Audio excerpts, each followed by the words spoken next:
On le sait, maîtriser l'anglais, ça peut vraiment être la clé pour débloquer sa carrière. Mais la grande question, c'est comment on transforme cette compétence en un véritable levier de croissance. Aujourd'hui, on va justement décortiquer une approche qui promet de faire exactement ça. Alors voilà, la question est posée. Comment faire décoller sa carrière? Souvent, on ne va pas se le cacher, le niveau d'anglais, c'est soit le mur contre lequel on se cogne, soit le tremplin qui nous propulse. C'est une préoccupation majeure pour énormément de professionnels. Voici le plan pour cette analyse. On va regarder le lien entre anglais et carrière, puis on va découvrir une solution sur mesure, détailler son parcours en 4 étapes, jeter un œil aux résultats et enfin voir ce qu'on peut faire ensuite. Allez, on entre dans le vif du sujet. Avant même de parler de solutions, il faut comprendre le besoin. Qu'est-ce qui motive vraiment un professionnel à vouloir maîtriser l'anglais? Les raisons sont souvent très concrètes. On parle de vouloir décrocher un meilleur poste, d'obtenir enfin cette promotion qui nous fait de l'œil, ou tout simplement d'arrêter de stresser avant de prendre la parole dans une réunion internationale. Ce sont des ambitions professionnelles tout à fait légitimes. Et donc face à ces objectifs, une solution est proposée. Speak English 64. Son but, c'est de s'attaquer à 2 choses en même temps, débloquer l'oral bien sûr, mais aussi la confiance en soi. Au cœur de cette solution, il y a une promesse forte, le coaching sur mesure. L'idée est aussi simple que puissante. On oublie les méthodes taille unique, ici tout l'accompagnement est construit autour des objectifs spécifiques de la personne. D'accord, mais concrètement, comment ça se passe? Comment cette approche prend-elle vie?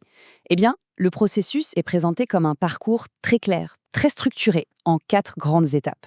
Tout est fait pour que ce soit simple. On commence par bien comprendre les besoins. Ensuite, on définit des objectifs clairs. Après ça, le parcours démarre, pour aboutir directement à des sessions de coaching experts en tête-à-tête. C'est un cheminement très logique.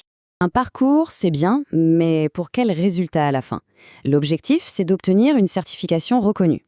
Soit la certification Chloé, qui est très axée sur l'oral, soit le standard mondial, le fameux TOEIC. Et puis, il y a le détail qui change tout pour les pros en France. La formation est éligible au financement par le CPF. Un format intensif de 3 mois, par exemple, peut être entièrement couvert. Bon, sur le papier, ça a l'air super, mais est-ce que ça marche pour de vrai? C'est le moment de regarder les preuves, avec des chiffres et des retours d'expérience. Et les chiffres qui suivent sont assez percutants, il faut le dire. Premier indicateur, sur 64 clients, la note de qualité globale est un sans faute, 10 sur 10. C'est une unanimité assez rare pour être soulignée.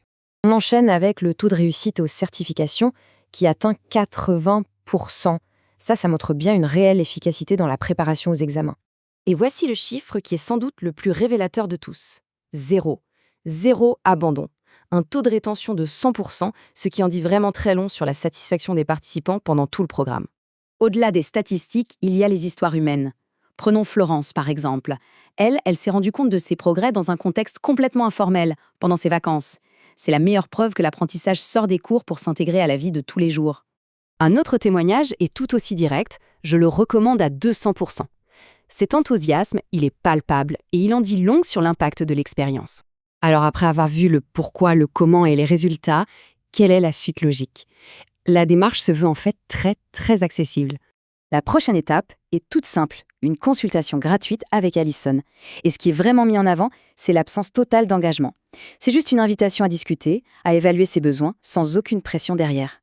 Notre analyse se termine donc sur cette question. Face à une proposition qui semble solide avec des résultats concrets et une première étape qui ne coûte rien et n'engage à rien, la question finale est simple. Au fond, qu'y a-t-il à perdre?